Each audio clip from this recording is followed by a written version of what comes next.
How many countries are there in Asia? All you need to know. How many countries are there in Asia? Well, that's a question that many have been asking for years. Well, for starters, the continent of Asia is made up of 48 different countries and 3 other territories. However, the list excludes Russia, as despite of having its 75% of land in Asia, only 22% of its population resides in that part. Apart from the countries, Asia itself is divided into 5 different sub-regions by the United Nations.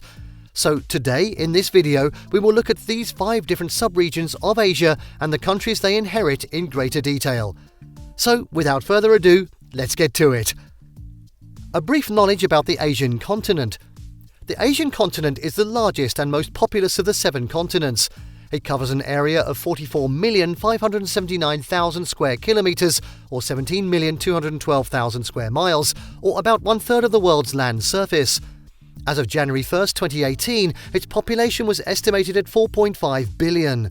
Asia is bound by the Arctic Ocean to the north, the Pacific Ocean to the east and south, Europe to the west, specifically Russia, and Africa to the southwest, through Turkey. The Ural Mountains form a natural boundary between Europe and Asia. They also mark a division between northern Eurasia, which includes Siberia, and southern Eurasia, which includes Central Asia. Geopolitically speaking, however, we often group all of these regions together as Eurasia for convenience sake.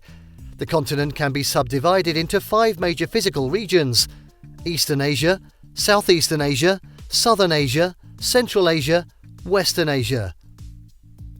Eastern Asia. Eastern Asia is a large and populous region of the world, containing some of the most economically powerful countries in existence. It comprises China, Japan, Mongolia, North Korea and South Korea, and has a population of 1.7 billion people, making it home to over 20% of the world's population. China is by far the largest country in Eastern Asia, both in terms of landmass and population. With around 1.4 billion citizens, it contains almost 10 times as many people as second-place Japan, at 127 million. This makes China not only the most populous country on Earth, but also home to more than 18% of humanity. Unsurprisingly, given its size and importance, China also boasts one of the world's oldest continuous civilizations and possesses immense economic clout.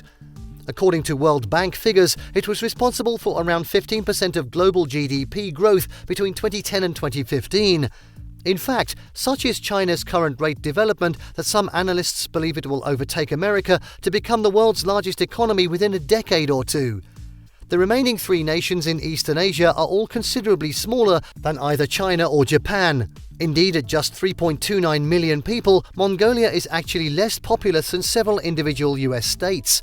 Meanwhile, tiny North Korea continues to be viewed warily by its neighbours, due largely to fears over its nuclear weapon stockpiles, although recent diplomatic overtures suggest this may begin to change soon.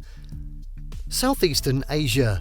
Southeastern Asia is a region comprising of 11 countries: Brunei, Cambodia, Indonesia, Laos, Malaysia, Myanmar, Philippines, Singapore, Thailand, Timor-Leste and Vietnam. It has a population of 673 million people, making it the 4th most populous region in the world. Indonesia is the largest country both by land area and population, with 274 million people. Its capital, Jakarta, is Southeastern Asia's 2nd most populous city, with close to 12 million people. However, the most populous city is Manila, the capital of Philippines, with 14.5 million. Bangkok rounds up the top 3 cities list with 11.3 million residents. Other comparatively large cities include Kuala Lumpur, 8 million, Yangon, 5.5 million, and Ho Chi Minh City, 8.3 million. The least populous country in Southeastern Asia is the Sultanate of Brunei, with just over 437,000 residents, while Timor-Leste comes second last at 1.3 million, even though it's one of 2 new additions to ASEAN, only joining in 2011. All these nations have different levels of economic development, but what they do share in common are tropical climates, as well as rich cultures shaped by years of history dating back 2 centuries. Southern Asia. Southern Asia is a sub-region of Asia that comprises of 9 countries: Afghanistan, Bangladesh, Bhutan, India, Iran, Maldives, Nepal, Pakistan and Sri Lanka. It is the most populous sub-region in Asia with a population of 2 billion people. More than half of the population in South Asia live in India. India's population is alone 1.38 billion, making it the second largest populous country in the world. It is also said that India will surpass China by 2027 as the world's most populous country. The second most populous country in Southern Asia is Pakistan, with a population of 220 million people, while the least populous being Maldives, with 540,000 people.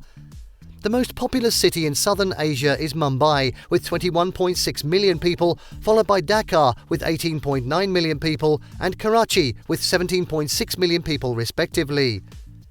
Central Asia. Central Asia is a sub-region of Asia that comprises 5 countries: Kazakhstan, Kyrgyzstan, Tajikistan, Turkmenistan and Uzbekistan. The population of Central Asia is nearly 75.1 million, which makes it the least populous Asian sub-region. All of these countries were part of Soviet Union until 1991. Moreover, the most populous country of this region is Uzbekistan, that has a population of 33 million. While the least populous country, Turkmenistan, has a population 6 million people only. There is one transcontinental country in this region, for example Kazakhstan, whose some territory lies in Europe too, along with its main landmass being in Asia continent only. The most populous city here is Tashkent, which happens to be capital city of Uzbekistan. It has around 2 million inhabitants. As far as history goes, the Central Asian region has been home to some of history's most powerful empires, such as Alexander the Great's Macedonian Empire and Genghis Khan's Mongol Empire, to name a few. However, after their independence from the Soviets, there came new opportunities and challenges for these nations. These days, Central Asian countries are working together more than ever before through organizations like Shanghai Cooperation Organization, the SCO, which promote mutual economic development, security and coordination between its members. Western Asia. Western Asia is a region that comprises of 18 countries: Armenia, Azerbaijan, Bahrain, Cyprus, Georgia, Iraq, Israel, Jordan, Kuwait, Lebanon, Oman, Qatar, Saudi Arabia, State of Palestine, Syria, Turkey, United Arab Emirates and Yemen. The population of Western Asia is 282 million, which is the most populous country being Turkey at 84 million. It's interesting to note that Turkey is also a transcontinental country, as the majority of Istanbul is located in Europe. Other transcontinental countries in the region are Georgia and Azerbaijan. The least populous country in Western Asia is Cyprus at 1.2 million, but it's actually considered a European country from political and economic perspectives. The most populous city in Western Asia is Baghdad, which has 8.7 million inhabitants, followed by Riyadh, 5 million, and Ankara, 4.9 million. Western Asia has been of great importance since ancient times. The earliest civilizations in history arose here, and the region has played a pivotal role in the development of human civilization ever since. Today, Western Asia remains an important part of the world. It is home to some of the most populous countries on Earth, including Turkey and Iran. Its oil reserves make it vital to global energy markets, and its strategic location between Europe and Asia means that it continues to be a key crossroads for international trade and travel. Despite all this, Western Asia sometimes feels like a forgotten corner of the world. However, Western Asian nations have their own stories to tell, their own histories to share with us all. Asian territories. There are 51 territories in Asia, which include 48 countries and 3 other territories. The 3 other territories in Asia are Taiwan, Hong Kong and Macau. Hong Kong and Macau are Special Administrative Regions, SARs, of the People's Republic of China, the PRC. Both were originally part of China, but were taken by European powers in the past. Taiwan is controversial because most countries do not recognize it as an independent country and instead consider it a province of China. However, Taiwan has its own government, currency, military, etc. But China has previously threatened to take control of the island of Taiwan by force if necessary. This makes the global situation quite worse, as Taiwan is the leading manufacturer of semiconductors in the world, and threatening it could cause massive tensions among other major countries in the world. So, there you have it. There are in total 48 different countries and 3 other territories in Asia. The mix of beauty, culture, values and social being makes the Asian continent a blending pot of multicultural diversities. If any of these countries were to separate from this beautiful continent, it wouldn't have been the same as is now. Thank you for watching this video. Please don't forget to subscribe, comment, and turn on the notification bell.